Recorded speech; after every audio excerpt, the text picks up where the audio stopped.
our intentions whenever we met were purely passionate. He wants to stay anonymous, but with his permission, we received a copy of his medical records from a day that changed his life. There is no question that I was exposed to HIV that day, no question. Moments after intercourse, he and his sexual partner decided to get a rapid HIV test.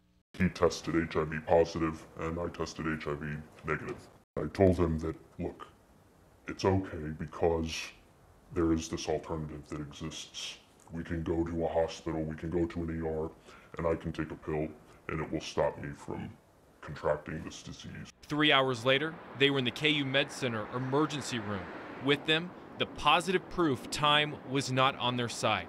According to the Centers for Disease Control, the post-exposure prophylaxis, also called PEP, is effective in stopping the spread of HIV if the treatment begins within hours of exposure. They were willing to provide a prescription, but unfortunately, I didn't have the $3,000 to pay for the medications, and I don't have insurance. We really kind of had our hands tied behind our back just a little bit. Dr. Lee Norman can talk about this case because the patient gave permission.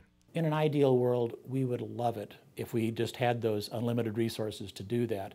The hospital tells me they refer anyone in that position to the Kansas City Care Clinic, which many times can provide medicine for free. But the clinic tells me it depends. For someone who is uninsured, this medicine will still cost between $600 and $700. At that point, we will send out a red alert to all of our HIV/AIDS donors.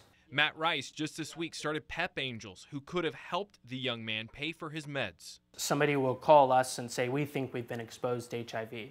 From that point, we send out a red alert to doctors. The first doctor that calls us back, we connect that doctor with the patient. Luckily, this patient received a free prescription thanks to an unnamed doctor who is now his angel. Taking this medication for 2 weeks absolutely saved my life.